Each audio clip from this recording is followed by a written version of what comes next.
नमस्कार दोस्तों, नेटमोक आईएएस पर आपका स्वागत है। गल्फ ऑफ ओमन में मर्चेंट शिप्स पर हुए हमलों में 3 भारतीय नाविकों की जान चली गई है और भारत ने अमेरिका के सामने कड़ा डिप्लोमेटिक विरोध दर्ज किया है। आइए पूरी घटना समझते हैं।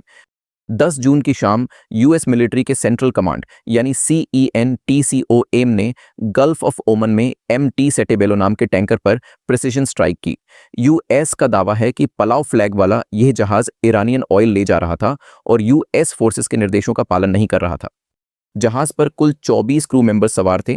21 लोगों को सुरक्षित बचा लिया गया, लेकिन 3 भारतीय नाविकों की मृत्यु हो गई। सरकार ने पीड़ित परिवारों को हर संभव मदद देने का भरोसा दिया है। घटना यहीं नहीं रुकी। अगले ही दिन ओमान के शिनास पोर्ट के पास MT जलवीर नाम के मर्चेंट जहाज को निशाना बनाया गया। इस जहाज पर 20 भारतीय क्रू मेंबर सवार थे। लगातार 2 दिनों में 2 हमलों ने भारत की चिंता बढ़ा दी। भारत के विदेश मंत्रालय ने 48 घंटों के भीतर 2 बार यूएस एम्बेसी के डेप्यूटी चीफ ऑफ मिशन को तलब किया। डिप्लोमेसी में किसी देश के एनवॉय को बार बार समन करना विरोध जताने का सबसे कड़े संकेतों में से एक माना जाता है। ये हमले यूएस और ईरान के बीच चल रहे कॉन्फ्लिक्ट की कड़ी है, जिसने गल्फ की शिपिंग लेन्स को खतरनाक बना दिया है। इसी तनाव की वजह से क्रूड ऑयल महंगा हुआ है और भारत में फ्यूल की कीमतों पर भी असर पड़ा है।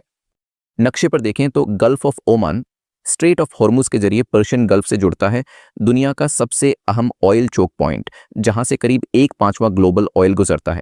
यही वजह है कि यहां की हर घटना ग्लोबल इकोनॉमी को हिलाती है।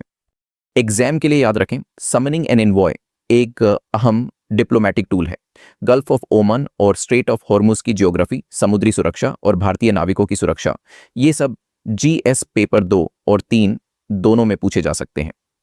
चलिए अब एक सवाल। यूएस स्ट्राइक का शिकार हुआ टैंकर MT सेटेबेलो किस देश के फ्लैग से रजिस्टर्ड था?